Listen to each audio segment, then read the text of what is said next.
seorang biarawati naik pesawat bersama seorang guru besar. Di dalam pesawat dia berdiskusi dengan guru besar tersebut. Kaget guru besar tadi. Guru besar ini muslim, yang biarawati tadi tidak muslim. Apa katanya? Kata guru besar, kok cerdas, dia hafal Quran.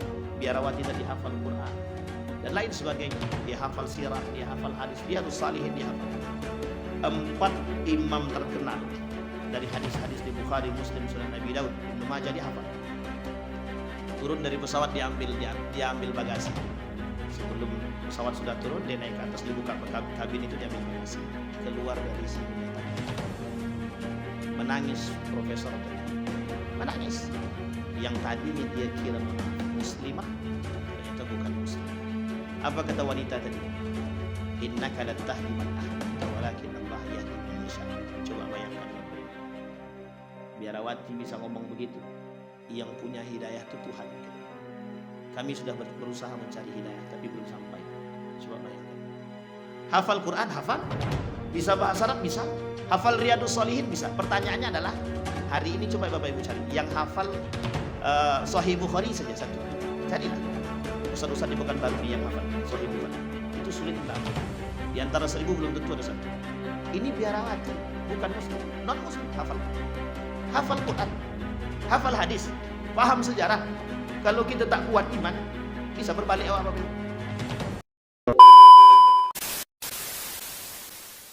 Assalamualaikum warahmatullahi wabarakatuh.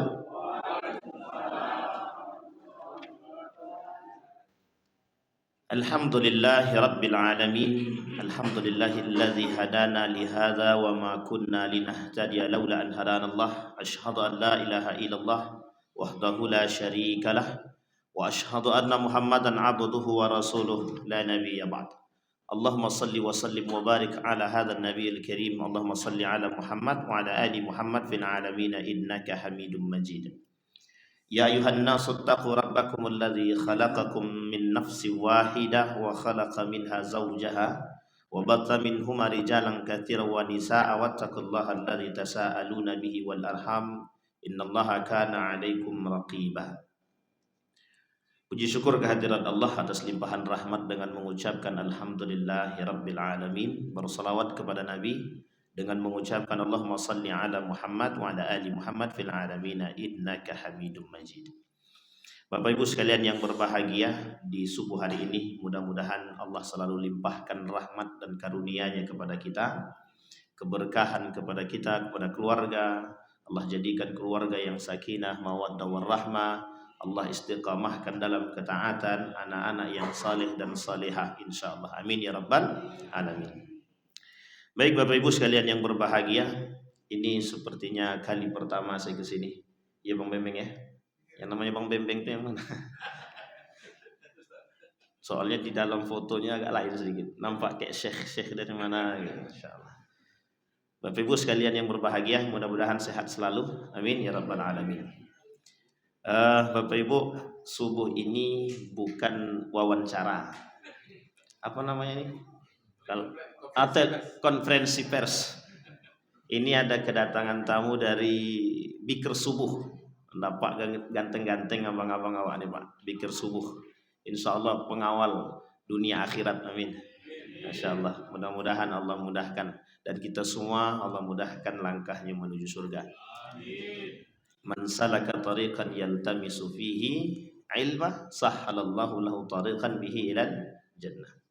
Tadi Imam membaca surat tentang cerita Nabi Sulaiman. Jadi sebenarnya tadi mau ketawa tapi tidak batal sholat kalau ketawa kan Pak ya. Jadi tadi ketika berbicara tentang semut dan Nabi Sulaiman, saya pengen ketawa dalam hati, tapi gimana? Tidak boleh pula ketawa. Karena Nabi Sulaiman tersenyum ketika melihat kelakuan daripada semut. Dikira semut, Nabi Sulaiman tak paham. Nah ini kejadian hari ini begitu Pak. Orang berbicara tapi dia disangkanya orang lain tidak sadar gitu. Tapi yang dibicarakan orang itu gitu. Jadi orang itu tersenyum saja. Kenapa tersenyum? Karena yang dibicarakan diri dia. Itu uniknya. Nabi Sulaiman ketika dibicarakan dia tersenyum karena dia tahu apa yang dibaca yang disampaikan oleh semut. Tapi masalahnya Nabi Sulaiman ketika berbicara dengan semut, bisa berbicara dengan yang lain, tapi Nabi Sulaiman tak pernah pamer itu. Kenapa saya katakan Nabi Sulaiman tak pernah pamer? Karena sekarang tuh bermunculan manusia-manusia yang unik, bisa berbicara dengan semua bentuk. Yang kita takutkan ada yang lain daripada itu yang kita takutkan hari ini. Bapak Ibu sekalian yang berbahagia, yang diajukan oleh Bang Bembeng itu, kalau saya tak salah, kitab Al-Kabair, dosa-dosa besar. Pengarangnya Syamsuddin Az-Zahabi, atau bahasa singkatnya dipanggil dengan Imam Az-Zahabi. Imam Az-Zahabi ini ulama besar yang mengarang kitab Al-Kabair, termasuk ketika itu satu-satunya yang mengarang kitab Al-Kabair. Tapi kalau sekarang sudah banyak. Ada Syekh Mutawalli Sya'rawi, ada Syekh Ramadan Al-Buti dalam beberapa halaqatnya membahas tentang Al-Kabair. Kabair ini Bapak Ibu tertulis di dalam Al-Quran. In tajtanibu kabaira ma tunhauna ankum nukaffir ankum sayyiatikum, kata Allah. Kalau kalian bisa menjauhi dirimu, menjauhkan dirimu dari perbuatan dosa-dosa besar, kata Allah, nukaffir ankum sayyiatikum, kami hapus dosa-dosanya. Kalau dihapus dosa-dosanya, berarti Allah ampunkan. Kalau Allah sudah mengampuni, maka Allah masukkan dia ke dalam surga. Wa nudkhiluhu mudkhalan karima, kata dia. Kami masukkan dia ke dalam surga yang mulia. Karena Bapak Ibu, orang-orang mulia itu Allah sebut wa ibadur rahman alladzina yamshuna 'alal ardi hauna, kata dia. Kata Allah di dalam Al-Qur'an itu ada kalimat begini, wa ibadur rahman, wahai hamba-hambaku yang rahman, yang mendapatkan kasih sayang, yang dianggap mulia. Jadi Bapak Ibu, kalimat ibad di dalam Al-Quran kalau ditafsir dalam kajian ilmu tafsir itu, ibad itu jarang Allah pakai pada kalimat-kalimat tertentu. Kalimat ibad itu tidak Allah gunakan kepada para nabi-nabi, kecuali pada umatnya Nabi Muhammad.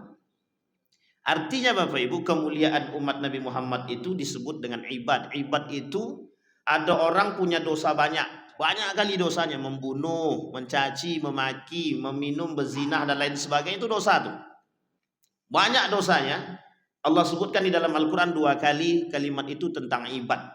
Qul li'ibadiyalladzina asrafu ala anfusihim la taqnatu min rauhillah. Yang kedua, la taqnatu min rahmatillah. Kalimatnya, ada orang kalau dosanya biasa saja, dosanya cuma satu, itu Allah turunkan sifatnya itu adalah ghafir, ghafiriz dzambi wa qabilit taubi, gitu. Itu kalau dosanya cuma satu.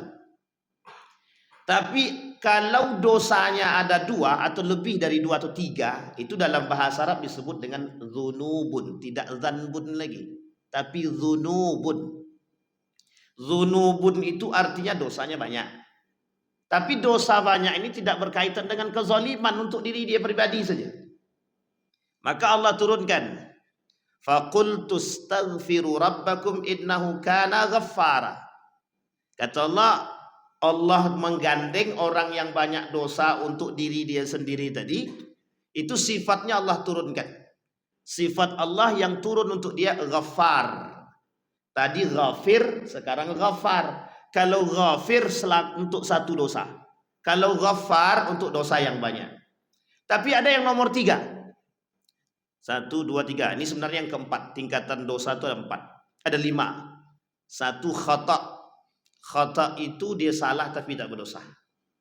Bapak Ibu misalkan sholat subuhnya jam 8, karena memang baru bangun. Alarm di telinga, disiram sudah, diinjak sudah, tak juga bangun. Itu tolong dicek betul itu. Bisa jadi dia pingsan. Sudah alarm sudah di telinga, dibangunkan juga tidak bangun. Mungkin tidurnya terlalu lelap dan lain sebagainya. Terbangunlah kemudian. Jam 8, langsung dia sholat. Salahkah? Salahkah atau tidak Bapak Ibu? Ada orang sudah alarmnya sudah hidup. Sudah hidup nih alarmnya. Tidak bangun juga. Disiram pakai air, tidak bangun juga. Bapak Ibu, ini banyak Bapak Ibu temukan di pesantren. Di pesantren itu Mau disiram pakai air kek, mau dipecut pakai bambu kek, tak bangun Pak. Hidup-hidup tuh manusia. Saya yakin tuh Pak. Kenapa? Karena saya pelakunya. Saya tukang pecut. Saya tukang siram. Tidak bangun ya. Itu salut saya.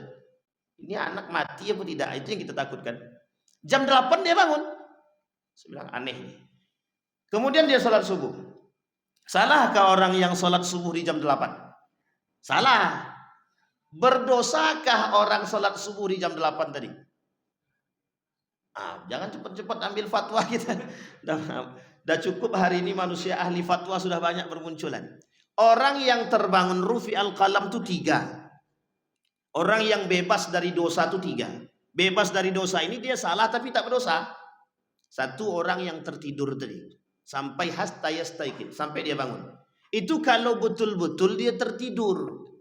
Kalau dia sudah terbangun sebelumnya kemudian tidur lagi, itu tak berlaku. Kata Imam Asy-Syafi'i, itu tak berlaku lagi. Sehingga Bapak Ibu sekalian yang berbahagia, itu salah tapi tak berdosa. Dia cukup minta ampun saja pada Allah, Allah langsung ampunkan. Sadar dia akan kesalahan, maka Allah ampunkan. Yang kedua tadi, dosanya 1, tapi kemudian Allah turunkan sifatnya ghafir. Dosa yang kedua, dia banyak dosanya, tapi Allah turunkan sifatnya Ghaffar. Banyak sekali pemaafnya Allah itu. Allah maafkan, Allah maafkan, Allah maafkan. Misal ada orang tobat maksiat. Tobat maksiat. Salah kan? Salah apa betul? Dia tobat kemudian dia maksiat. Dia maksiat, dia tobat. Salah apa tidak? Salah apa tidak? Dia maksiat, dia tobat. Salah apa tidak? Kullu bani Adam khata' wa khairu khata'in at-tawwabun. Itu yang paling penting Bapak Ibu. Kunci kalimat akhir itu kata Nabi taubat, taubat. At-taib, at-taib. Dalam surat yang lain Allah kata begini. Illa man taba wa amana wa amila salihah fa innahu yatubu ila Allahi mataba, kata Allah. Orang-orang kayak gini kata Allah, kalau dia kembali kepadaku kami terima tuh taubatnya. Jadi Bapak Ibu jangan pernah putus asa dengan masalah, dengan dosa. Karena Allah pasti terima tuh taubat, pasti. Apapun itu. Hari ini kan banyak orang-orang yang tak kenal Allah terima taubat, mati dan doanya. Banyak orang yang hari ini menghakimi manusia dengan neraka, dengan siksa, dengan azab yang sangat pedih. Dia tak sadar kalau diri dia sudah diazab juga. Artinya apa? Ketika ada orang man ahlakan nasu fahuwa ahlaku wa man kaffara fahuwa kafir.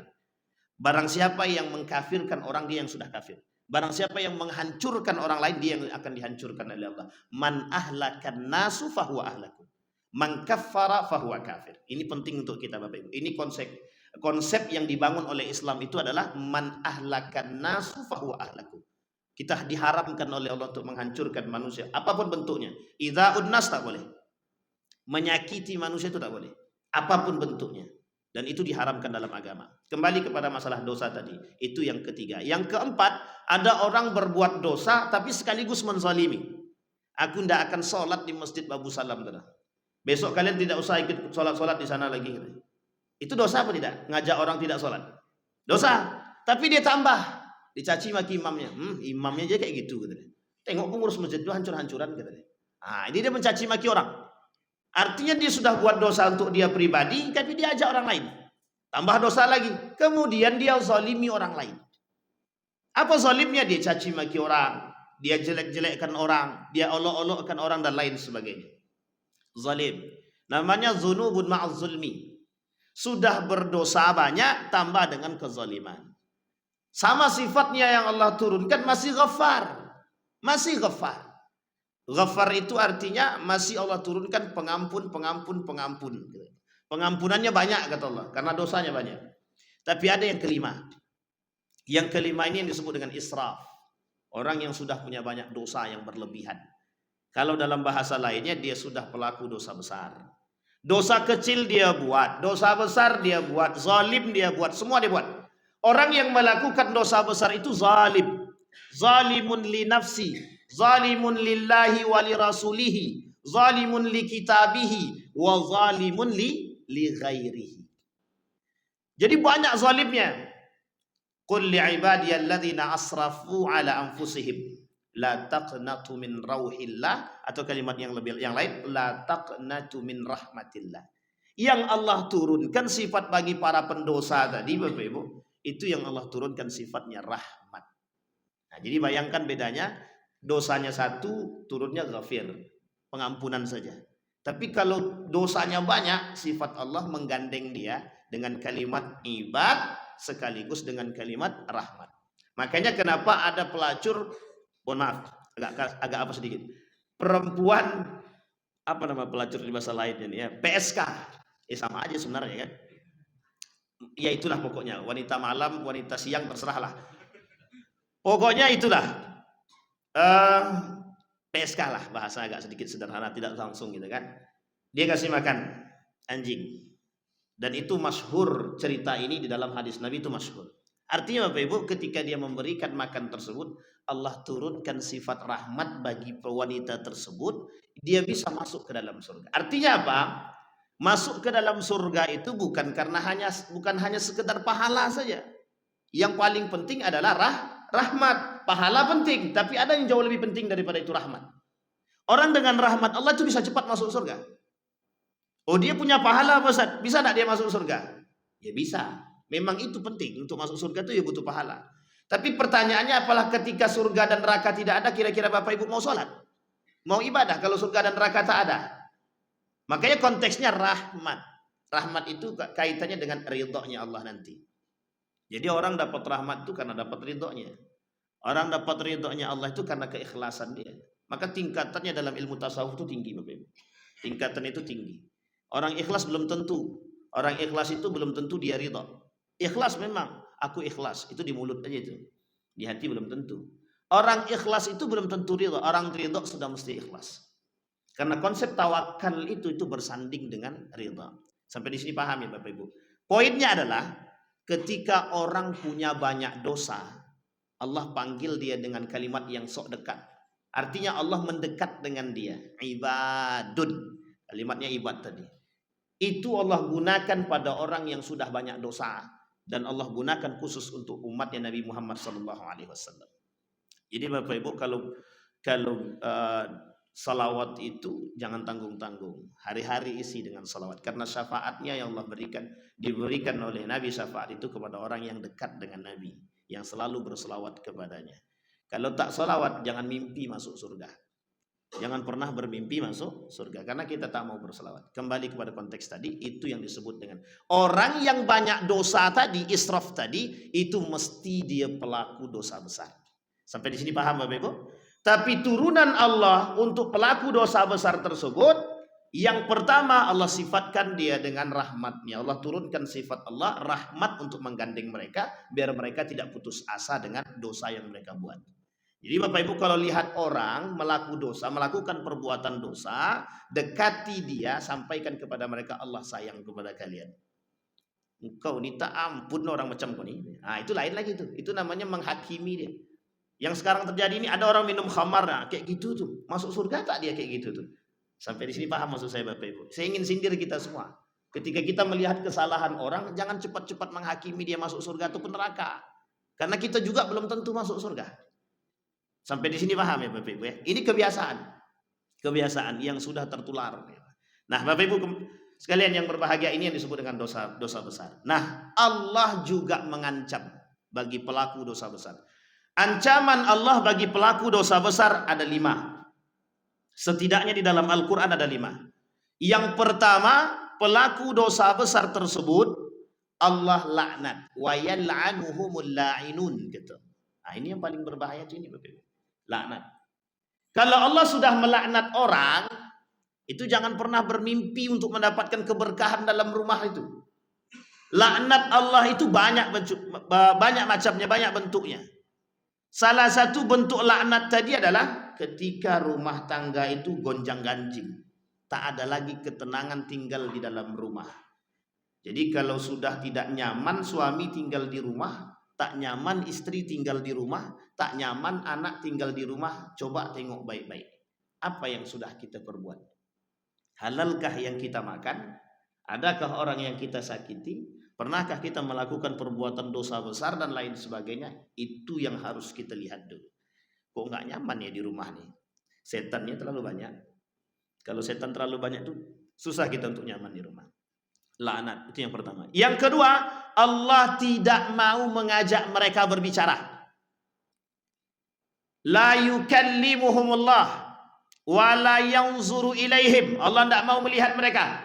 Wa la yuzakkihim. Allah tidak mau mensucikan mereka. Walahum azabun alim. Bagi mereka bagi mereka azab yang sangat pedih. 5 Bapak Ibu. Itu ancaman Allah bagi pelaku dosa besar. Nah, di subuh hari ini kita akan coba angkat kitab Al-Kabair ini untuk memberikan peringatan kepada kita agar kita bisa menjadi orang-orang yang berjaga diri. Saya petik dari kalimatnya Hudzaifah ibnul Yaman. Hudzaifah ibnul Yaman itu Bapak Ibu, sahabat Nabi yang ketika duduk dengan Nabi, dia tak bertanya kepada Nabi tentang bagaimana mencari pahala, tak. Tapi dia tanya kepada Nabi, apa saja dosa-dosa. Jadi satu-satunya sahabat Nabi yang aneh itu, kata Nabi, satu-satunya yang bertanya tentang yang lain daripada yang lain itu Hudzaifah ibnul Yaman. Dia tanya tentang dosa. Bagaimana saja bentuk-bentuk dosa itu, apa saja dosa-dosa besar itu. Yang lain tak, bagaimana sholat tahajud, bagaimana sholat duha, bagaimana menghasilkan pahala yang banyak. Itu sahabat Nabi yang lain. Tapi kata Nabi, sahabatku yang satu ini kok beda, kata dia. Yang ditanyakan sama aku, kata Nabi, bagaimana dosa-dosa tersebut. Apa alasan Hudzaifah ibnul Yaman bertanya tentang dosa? Alasan Hudzaifah ibnul Yaman bertanya tentang dosa agar diri dia bisa melepas diri dari dosa. Sekarang pertanyaan saya Bapak Ibu, kalau kita tak tahu dosa, kira-kira kita bisa terjebak? Bisa tidak terjebak? Tapi kenapa kalau orang tahu itu dosa, dia tak akan melakukan dosa sekalipun dia tak tahu kebaikan. Paling tidak dia tak akan melakukan kejahatan.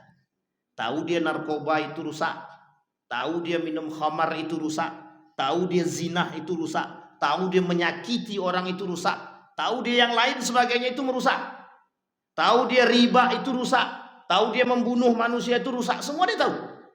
Kira-kira kalau orang yang sudah tahu kerusakan itu udah mau dia lakukan? Tidak.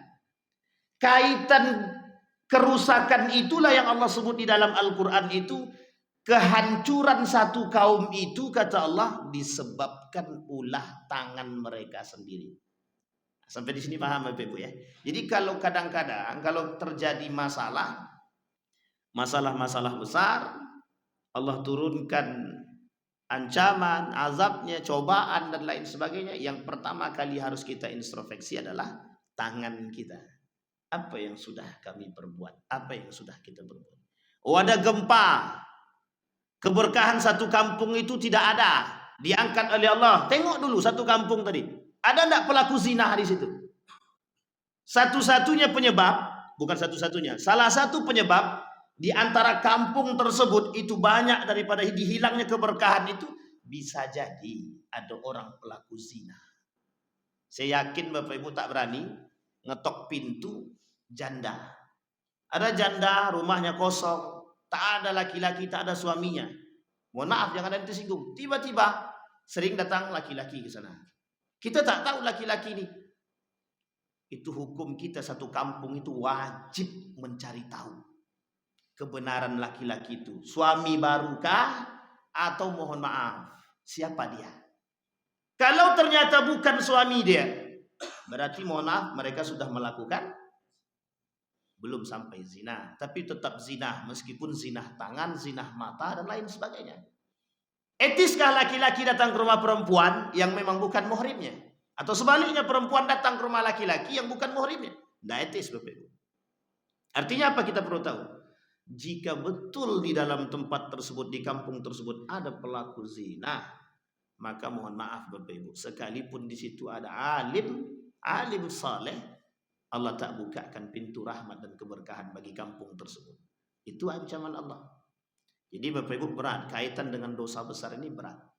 Kaitan dengan dosa besar ini berat. Ada PRT di sini. Kalau ada PRT berarti kan sekaligus kasih tahu PRT kan begitu. Baik Bapak Ibu. Nah, kita coba baca kitabnya Bapak Ibu. Bismillahirrahmanirrahim, dalam kitab Al-Kabair karangan Syamsuddin Az-Zahabi, Imam Az-Zahabi, juga nanti kita coba angkat dari karangan Syekh Mutawalli Sya'rawi. Apa kata Allah dalam Al-Quran dikutip oleh Syekh Imam Az-Zahabi? In tajtanibu kaba'ira ma tunhauna anhu nukaffir ankum sayyi'atikum wa nudkhilkum mudkhalan karima. Kata Allah, kalaulah kalian menjauhkan diri kalian dari dosa-dosa besar, ma tunhauna anhu, yang dilarang terhadap kalian, nukaffir ankum sayyi'atikum, kami hapus dosa-dosa kalian. Nah, ini konsepnya begini Bapak Ibu. Ada orang melakukan amal baik berpahala apa tidak? Orang melakukan amal baik berpahala apa tidak? Baik. Sekarang ada orang yang menahan diri dia untuk tidak melakukan maksiat, berpahala apa tidak? Dia tahan diri dia. Kata sahabat kepada Nabi, hallahu wizrun. Kata Nabi, kau tengok orang berzina dapat ancaman tidak? Dapat. Lah bagaimana dengan orang yang berdosa saja? Kata Nabi, Allah ampuni kalau dia bertobat, Allah kasih dia dosa kalau dia melakukan. Bagaimana kalau dia menahan diri dia? Kalau dia menahan diri dia, kata Nabi, lebih daripada itu aku berikan, kata Allah. Sampai di sini paham ya Bapak Ibu ya? Ini dalam hadis qudsi juga masyhur hal demikian. Artinya menahan diri saja itu sudah berpahala. Nah kemudian kata Allah, wa nudkhilkum mudkhalan karima, kami masukkan kalian ke dalam surga dengan mulia. Dengan mulia itu, yamsuna 'alal ardi hauna, ada orang-orang yang berjalan di muka bumi ini dia tak sombong. Orang yang berjalan di muka bumi ini tidak sombong, kira-kira dia manusia mulia apa tidak? Jadi Bapak Ibu kalau pengen tengok kemuliaan orang, bukan tengok harta dia, tapi tengok dia jalan. Tengok dia akhlak punya dia, bagaimana akhlak dia, bagaimana adab dia, bagaimana karakter etiknya dia, itu mesti Pak. Kalau orang baik, mesti kita senang. Mohon maaf Bapak Ibu, apalagi kalau dia bisa pandai baca Quran, hafal Quran, itu kita nak menyakiti pun berpikir panjang kan. Tapi coba mohon maaf, coba dia pelaku maksiat, maling dia misal. Itu kira-kira Bapak Ibu kalau ketemu dia, silahkan lewat. Atau Bapak, matilah kau, lewatlah kau silahkan. Nah, begitukah kita? Kadang-kadang tidak kita kasih jalan. Artinya apa? Kemuliaan tadi itu bukan dilihat pada harta, tapi kemuliaan itu dilihat pada adab akhlak. Apa kata syair itu begini? Ketika engkau melihat orang kaya, jangan tengok hartanya, tapi tengok adabnya. Tapi ketika engkau melihat orang-orang di bawahmu, kata syair tersebut, tengok adabnya, jangan tengok hartanya. Kenapa kita harus tengok harta kalau dengan orang yang di bawah? Agar kita bersyukur. Kenapa kalau kita tengok orang di atas, itu yang kita tengok akhlaknya, agar kita juga bisa bersyukur. Mohon maaf Bapak Ibu, karena memang begitu kondisi kita di akhir zaman itu. Orang-orang banyak harta itu agak sedikit songong-songong sedikit. Yang jangan tersinggung yang punya banyak harta. Ini yang songong saja, yang tak songong aman insyaallah. Banyak yang sombong, banyak, bukan tak banyak. Kata Imam Al-Ghazali begitu. Kata Imam Al-Ghazali itu dalam syair yang lain, kata dia, innad darahima taksur rijala majalas wa mahaba. Kelak yang menjadi orang berwibawa itu bukan orang-orang berakhlak, bukan orang-orang beriman, tapi manusia punya duit. Itu orang-orang yang punya duit. Bapak Ibu boleh lihat hari ini faktanya adalah orang punya duit mesti disegani. Coba tak punya duit, udah tak punya duit, protes pula lagi, komen pula lagi gitu deh kan, hidup pula lagi gitu deh. Banyak komennya Bapak Ibu. Artinya tidak mulia. Mulia di hadapan Allah tapi tak mulia di hadapan manusia. Guru ngaji lebih berwibawa seharusnya ketimbang orang yang berduit. Orang punya duit, mohon maaf Bapak Ibu, mau apapun itu agama dia, kalau berduit dia itu disegani orang. Si anu nyumbang untuk masjid 10 miliar gitu deh. Misal, saya yakin itu kalau dia masuk ke dalam masjid itu dicari sop paling depan. Sini masuk. Kalau perlu cium tangan. Ini jangan tersinggung Bapak Ibu ya. Begitu keadaan iya. Makanya mohon maaf, bedakan jalan orang punya duit dan tak punya duit. Itu berbeda itu. Orang kaya yang sombong itu kalau jalan dia, mohon maaf, itu mohon maaf seakan-akan bumi ini punya dia. Dan itu bahasa isyarat Nabi begitu. Begitu bahasa isyarat para ulama dalam syairnya gitu. Mereka berjalan di muka bumi, Allah katakan yamsuna 'alal ardi mutakabbirah. Mereka jalan di atas bumi itu sombong, seakan-akan mereka yang punya. Jalannya dada dibusungkan, tangannya kalau salam cium. Sampai sini paham ya Bapak Ibu ya? Itu kalau orang kaya. Makanya diancam betul sama Allah itu. Diancam betul sama Allah. Kalaulah harta mereka bukan digunakan untuk yang baik, maka mereka pun akan Allah bakar bersama dengan harta-hartanya itu. Bahkan yang akan melilit mereka adalah harta mereka sendiri. Yang akan membenamkan mereka harta mereka sendiri. Jadi Bapak Ibu sekalian yang berbahagia, berat. Maka kalimat mudkhalan karimah, kami masukkan mereka ke dalam surga yang mulia. Orangnya mulia, tempatnya mulia. Kembali ke tempat yang mulia. Baik Bapak Ibu. Walladzina yajtanibu kaba'iral itsmi wal fawahish wa idza ma ghadibu hum yaghfirun, kata Allah. Walladzina yajtanibu kaba'iral itsmi, dan orang-orang yang menjauhkan diri mereka daripada dosa-dosa besar, wal fawahish.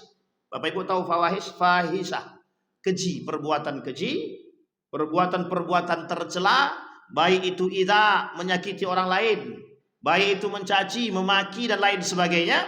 Wa idza maghadibu hum yaghfirun. Ketika mereka itu marah, ketika mereka itu terpancing emosi dia, Allah ampuni. Ketika mereka menjauhkan diri mereka daripada dosa-dosa besar.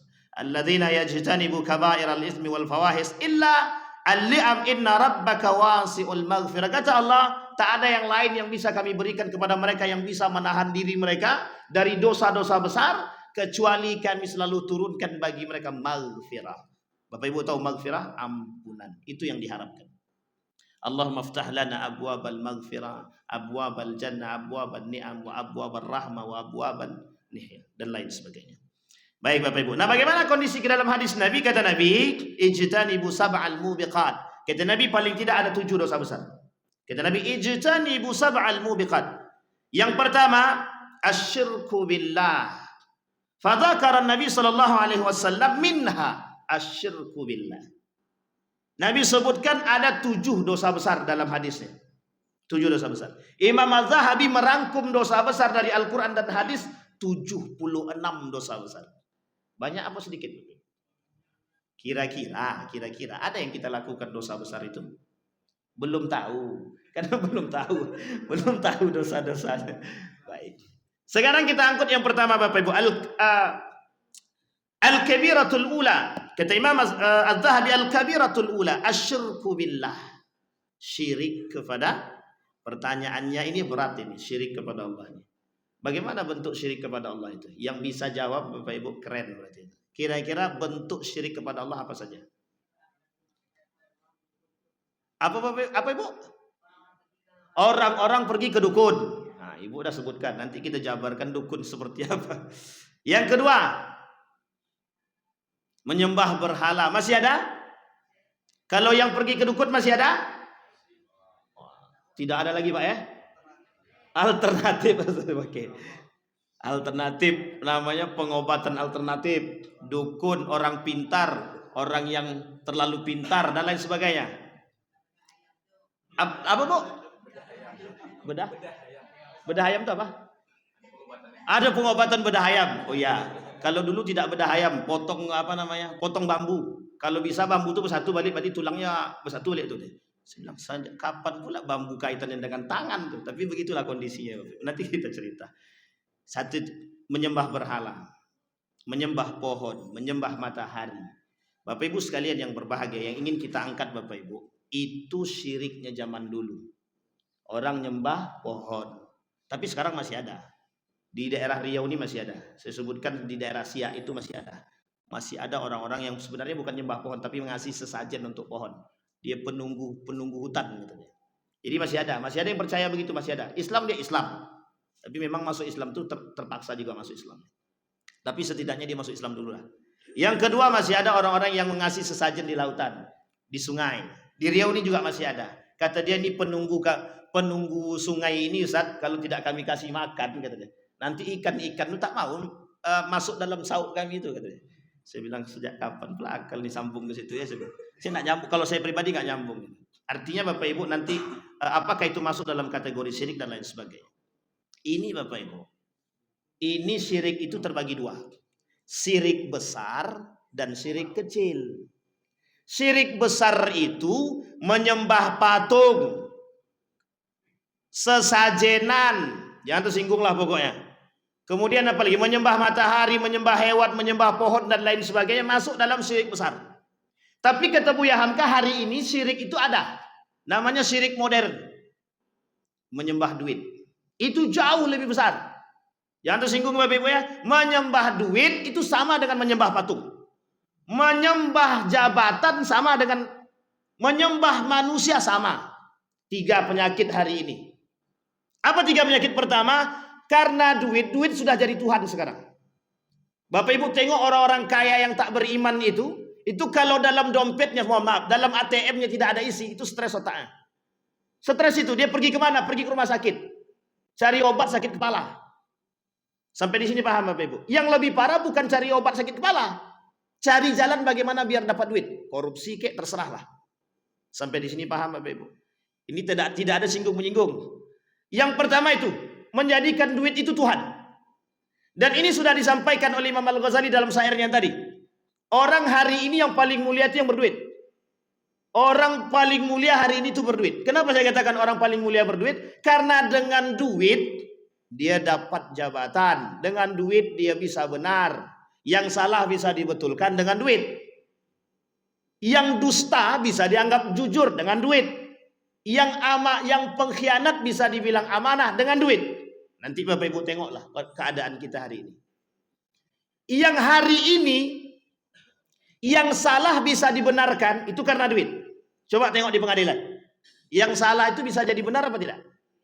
Kalau punya duit. Kalau tak ada duit, betul kali dia tak punya duit, ya tetap salah. Nah, ini bahaya nih. Bahkan Nabi bilang dalam riwayatnya itu begini, al-qudatu salasa, kata Nabi. Hakim itu 3. Qadiyani finnar wa qadin fil jannah. 2 masuk neraka, 1 masuk surga. Jadi 3 macam bentuk hakim itu, 2-nya masuk neraka, 1 masuk surga. Yang pertama itu, yang masuk surga itu, yang tahu dia kebenaran, dia jalankan kebenarannya. Itu hakim.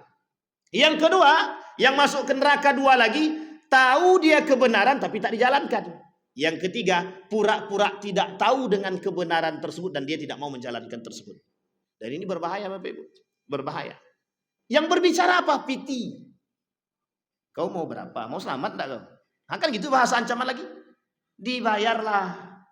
Ketika bayar, mohon maaf. Anak bisa menggugat ibu. Adik bisa menggugat kakak. Dalam harta warisan pun bisa terjadi. Apapun bentuk. Maling ayam, mohon maaf, maling ayam, nenek-nenek maling ayam bisa 5 tahun penjara. Koruptor 1 miliar, berkurang penjaranya. Sampai di sini paham Bapak Ibu? Artinya apa yang berbicara apa? Tuhan baru. Orang datang pada, mohon maaf, saking parahnya hari ini duit itu Bapak Ibu, itu bisa membawa orang lain masuk ke dalam tempat yang tidak mulia. Kita ambil contoh, misal pelaku koruptor ya, koruptor atau pelaku korupsi. Yang korupsi itu 5 orang, yang tertangkap baru 1. Kira-kira yang 1 orang ini mau ndak ngasih tahu 4 orang ini? Apa kata yang 1 orang ini? Kau mau ndak aku sampaikan nama-nama kalian? Janganlah. Oke, ndak apa-apa, ndak aku sampaikan. Dengan catatan keluarga aku tolong kau jaga. Hidupkan dia kehidupan yang layak. Kau ndak saya sebutkan. Ketakutan dengan perbuatan yang sudah mereka perbuat, akhirnya mohon maaf, piti juga berbicara. Akhirnya yang 1 tadi tak mau menyampaikan. Tapi kalau disampaikan kira-kira masuk enggak 4-4 nih? Sampai. Itu kejadian kita hari ini Bapak Ibu. Para koruptor itu dia enggak sendirian.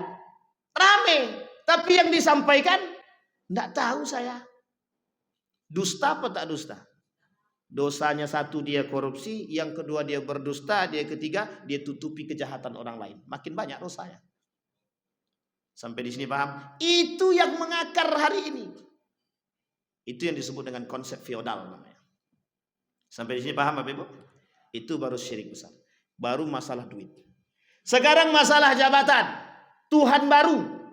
Namanya syirik modern. Apa itu jabatan? Apapun akan dilakukan oleh orang yang tidak beriman untuk mendapatkan jabatan. Carilah Bapak Ibu, lihatlah. Suap dia buat biar dapat kursi. Sekalipun orang menolak. Islam mengatakan suap itu haram. Kan cuma sedikit. Mau sedikit, mau besar tetap haram. Dalam undang-undang, para pelaku politik itu boleh suap di bawah daripada 100.000 ke bawah dalam undang-undang. Dalam aturan, bukan undang, dalam aturan 100.000 ke bawah. Kalau di atas 100 baru suap Pak Ustaz, gitu deh. Dalam Islam mau 100 kek, mau 100 rupiah kek, mau 50 pun sekalian tetap haram. Sampai di sini paham Bapak Ibu? Artinya apa? Ada unsur pembolehan meskipun 100.000. Ada unsur pembolehan dan pembiasan dan pembiaran terhadap dosa besar. Coba bayangkan Bapak Ibu.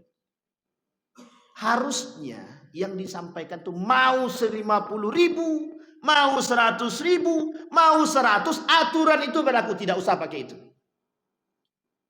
Sampai di sini paham Bapak Ibu? Jabatan. Sampai datang ke dukun. Apa kata dia? Pak, tolong bapak yang itu disantet. Dia sudah ngambil posisi aku jadi kepala sekolah.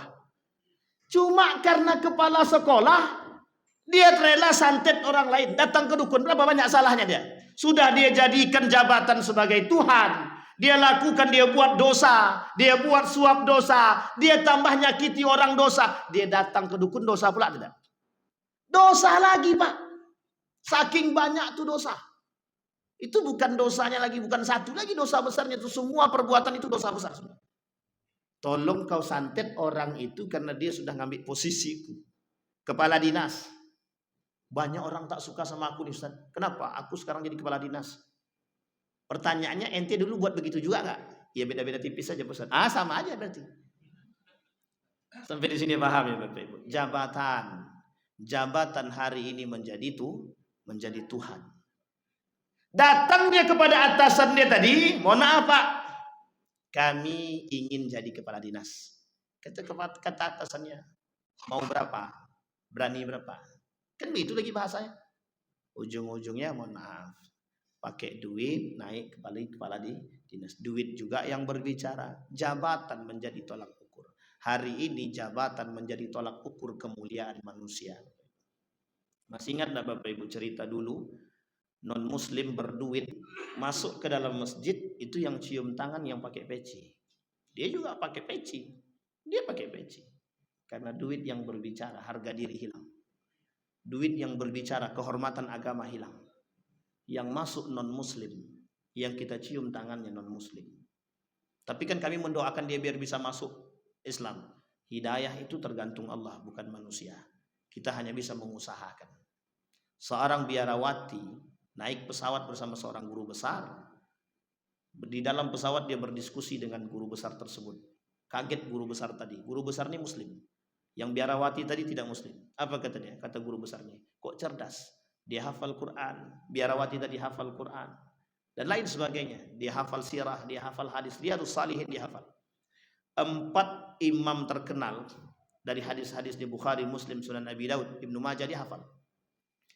Turun dari pesawat dia ambil bagasi. Sebelum pesawat sudah turun, dia naik ke atas, dibuka kabin itu, diambil bagasinya. Keluar dari sininya tanda ini. Menangis profesor tadi. Menangis. Yang tadinya dia kira, mohon maaf, muslimah, ternyata bukan muslimah. Apa kata wanita tadi? Innaka lan tahdi man ahbabta walakin Allah yahdi man yasha. Coba bayangkan Bapak Ibu. Biarawati bisa ngomong begitu. Yang punya hidayah itu Tuhan, katanya. Kami sudah berusaha mencari hidayah tapi belum sampai. Nah, coba bayangkan. Hafal Quran, hafal. Bisa bahasa Arab, bisa. Hafal Riyadhus Shalihin, bisa. Pertanyaannya adalah, hari ini coba Bapak Ibu cari yang hafal Sahih Bukhari saja satu. Carilah. Ustaz-ustaz di Pekanbaru nih yang hafal Sahih Bukhari. Itu sulit minta ampun. Di antara 1000 belum tentu ada satu. Ini biarawati, bukan muslim, non muslim, hafal Quran. Hafal Quran, hafal hadis, paham sejarah. Kalau kita tak kuat iman, bisa berbalik awak Bapak Ibu. Sampai di sini paham Bapak Ibu. Artinya apa Bapak Ibu? Hidayah. Coba bayangkan orang mengejar dunia itu tujuannya apa? Meruntuhkan hidayah. Orang yang menjadikan jabatan sebagai Tuhan itu tujuannya apa? Meruntuhkan hidayah. Hidayah yang dalam diri dia sudah tertanam itu mau dia runtuhkan sedikit demi sedikit. Dengan apa? Dengan melakukan tadi Tuhan baru tadi. Maka kata Buya Hamka, perlu ada namanya jihad. Jihad paling kuat itu asyaddul jihad, jihadul hawa. Jihad yang paling berat itu ya jihad melawan hawa nafsu. Nengok duit 100 juta bisa aku tolak, Pak Ustaz. 1 T, tunggu dulu. Kan gitu mikirnya lagi. Bapak Ibu, saya ingin katakan Bapak Ibu, kami dulu pernah melihat di Mekah itu, tapi saya tak sebutkan nama. Ini kasus yang ramai di waktu itu Bapak Ibu. Datang salah seorang, itu bawa uang 1 T untuk mengatakan pada ulama tersebut, jangan pernah ganggu negara kami. 1 T. Apa kata ulama tadi? Lebih baik aku mati daripada harus menerima. Coba bayangkan Bapak Ibu. Harga diri. Dia bukan karena harga diri dia, tapi dia menjaga harga diri, kehormatan agama. Yang hari ini dilakukan umat manusia adalah bagaimana menjaga harga diri dia, tapi dia tak jaga kehormatan agama. Jadi yang merusak Islam itu siapa Pak Ustaz? Atadruna man yahdumul Islam? Dalam riwayat yang lain, hal ta'rifu man yahdimuddin, kata Umar bin Khattab. Tahukah kalian yang akan menghancurkan Islam tersebut siapa? Kata dia. Salah satunya zalatul alim. Apa artinya zalatul alim? Tergelincirnya ulama, tergelincirnya orang alim. Coba bayangkan Bapak Ibu, rusak. Duit bisa membuat orang tergelincir. Jabatan bisa membuat orang tidak berbicara. Bapak Ibu boleh lihat sekarang berapa banyak orang-orang yang mohon maaf dengan jabatan dia seorang alim, tapi ketika diberikan jabatan dia tak sanggup berbicara. Tak bisa dia berbicara. Makanya Bapak Ibu mohon maaf, kalau ini agak sedikit keras, minta maaf yang terakhir ini. Apa katanya? Kalau sudah kita bergelar pegawai negeri, sulit untuk mengatakan mohon maaf, sulit untuk mengatakan yang salah itu salah, yang betul itu betul. Jadi kawan saya waktu itu sebelum PNS, keluar Pak. Setelah masuk PNS, tak jadi. Tak pernah lagi muncul sekarang. Artinya mohon maaf Bapak Ibu, ketika dia dikatakan mau dipindahkan apa tidak? Kalau tidak kami mutasi ini nih. Akhirnya tak berani dia dimutasi, tak mau dia dimutasi. Ini kisah nyata Bapak Ibu. Kalau abang takut, potong aja Bang. Takut dia, tak mau tadi dia. Semenjak itu dia gak berani lagi berbicara demikian Bapak Ibu. Tuhan baru, yang kedua jabatan. Yang ketiga, apa Tuhan baru kita Bapak Ibu? Yang ketiga ini, wanita. Ibu-ibu jangan tersinggung. Wanita dianggap Tuhan hari ini. Wanita dianggap Tuhan. Makanya Bapak Ibu hari ini, apapun itu, sedikit-sedikit perempuan. Sedikit-sedikit perempuan. Untuk meluluh lantakkan hati seseorang itu perempuan.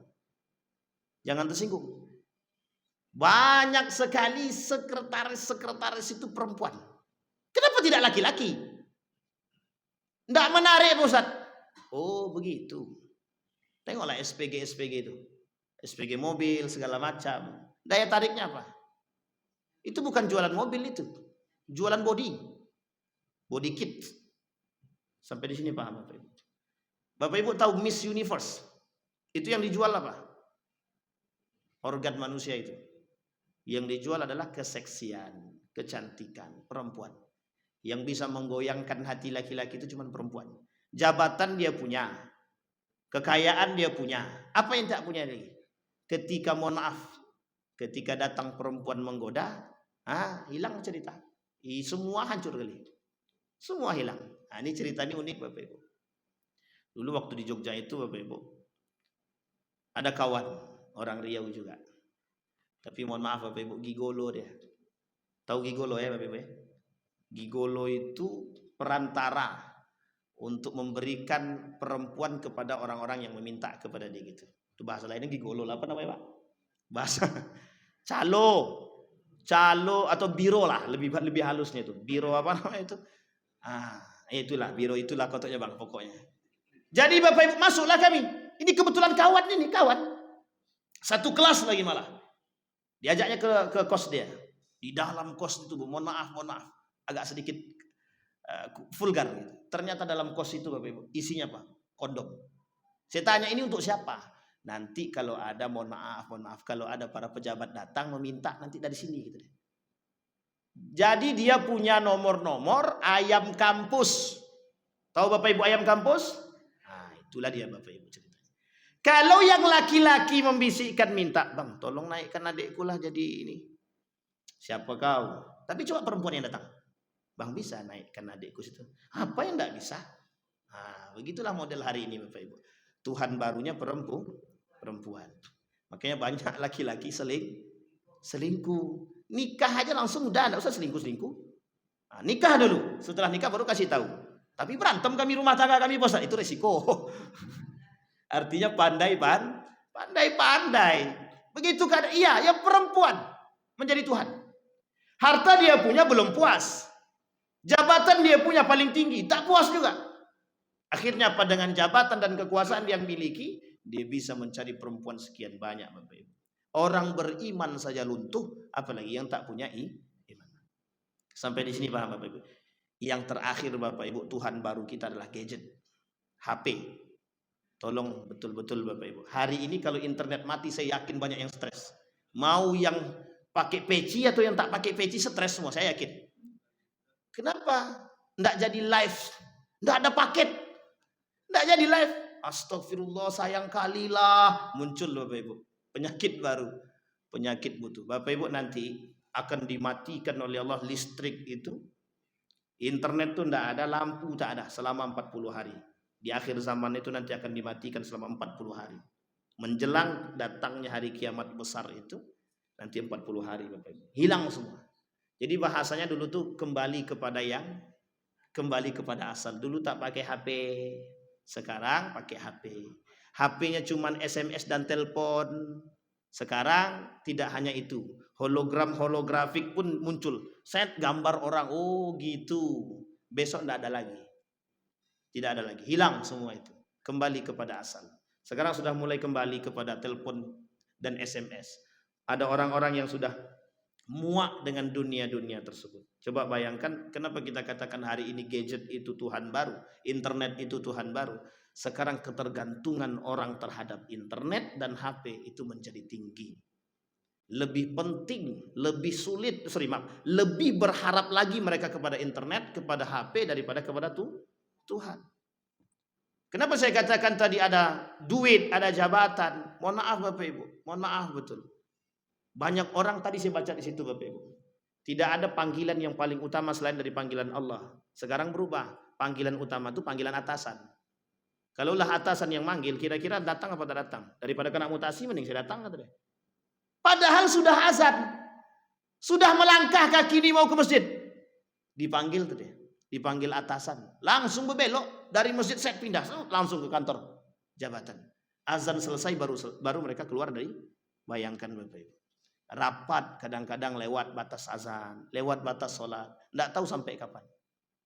Artinya apa Bapak Ibu? Hari ini syirik itu lebih berbahaya daripada syirik yang dulu. Syirik yang dulu menyembah pohon, menyembah patung bisa dihindari Bapak Ibu. Tapi hari ini yang sulit kita hindari adalah syirik-syirik yang poin-poin tadi kita sampaikan. Syirik terhadap duit, syirik terhadap jabatan, syirik terhadap wanita, kekuasaan. Kemudian syirik terhadap gadget dan lain sebagainya. Ini syirik modern Bapak Ibu. Syirik kita hari ini Bapak Ibu. Banyak orang yang tak bisa meninggalkan perbuatan-perbuatan demikian. Karena apa? Karena mereka takut. Kalau itu kami tinggalkan, maka habislah dunia kami. Penyakitnya cuma satu Bapak Ibu. Kata Zainuddin MZ, kuman. Tahu kuman Bapak Ibu? Kuman, kurang iman. Kata Zainuddin MZ, penyakit itu ada 3. Kudis, kurap, kutil. Nah yang terakhir itu penyebab besarnya kuman. Kurang iman. Penyebab kurang iman itu apa? Hubbud dunia, cinta terhadap dunia yang berlebih. Ini sampai jam berapa Bang Bembeng? Ini kok tak ada bunyi-bunyi bel? Udah habis kan? Kok tak bunyi-bunyi? Kita patokan, saya patokannya bunyi Pak, tapi tak berbunyi-bunyi, jadi tak ada patokan begitu. Jadi mengamuk bapak-bapak. Insyaallah. Mudah-mudahan itu yang bisa saya sampaikan Bapak Ibu. Jika ada yang ditanyakan silahkan. Insyaallah enggak ada. Oh ada ya. Silahkan Ibu. Waalaikumsalam warahmatullahi wabarakatuh.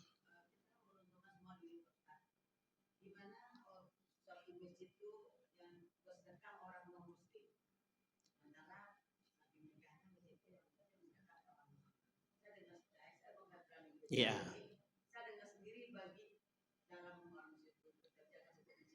Ya. Baik. Pertanyaannya adalah bolehkah menerima pemberian non-muslim? Itu bahasanya Ibu ya. Boleh, tak ada masalah. Menerima boleh. Dari pemberian non-muslim itu tak ada masalah. Boleh saja. Public services itu boleh untuk dipakai. Misal yang dimaksud dengan pemberian non muslim itu, para ulama mengatakan, Syekh Yusuf Qaradawi saya ambil Bapak Ibu ya. Yusuf Qaradawi mengatakan menerima pemberian itu boleh dari non muslim. Nabi pernah menerima pemberian non muslim.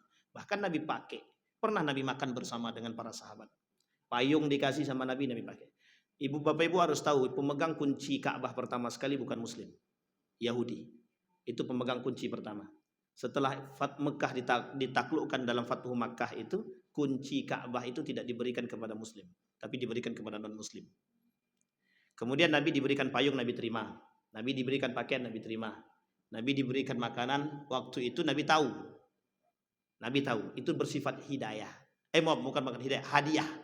Artinya Bapak Ibu, bukan sedekah namanya, tapi hibah. Pemberian itu dari yang lain, itu bukan dari non-muslim, itu bukan sedekah namanya, tapi hibah. Kalau sedekah itu cuma ada dalam konsepnya Islam.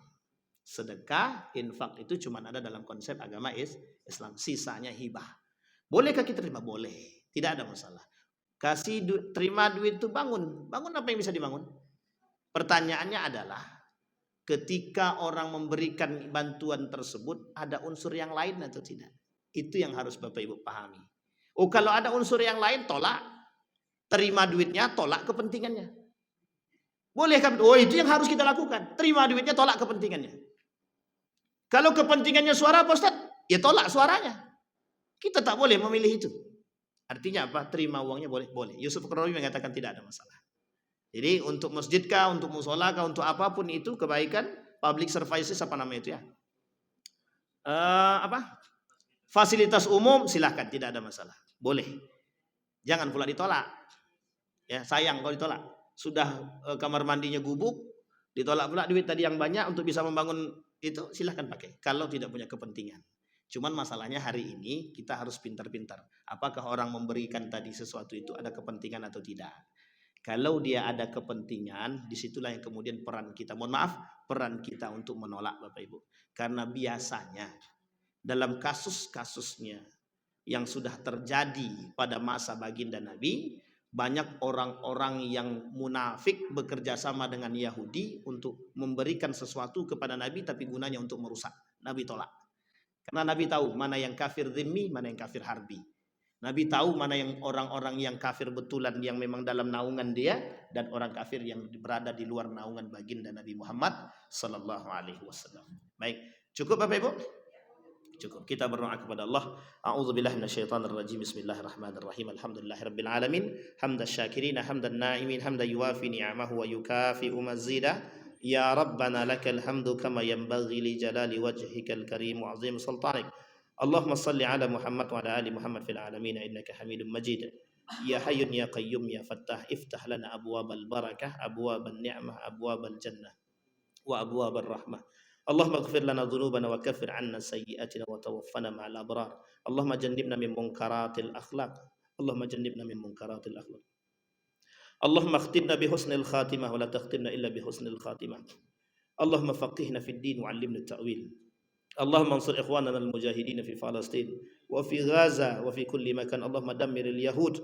Allahumma ahlikil kafarata wal mubtadi'ata wal musyrikina a'da'aka a'da'ad din. Rabbana atina fid dunya hasanah wa fil akhirati hasanah wa qina azabannar. Walhamdulillahirabbil alamin. Assalamualaikum warahmatullahi wabarakatuh.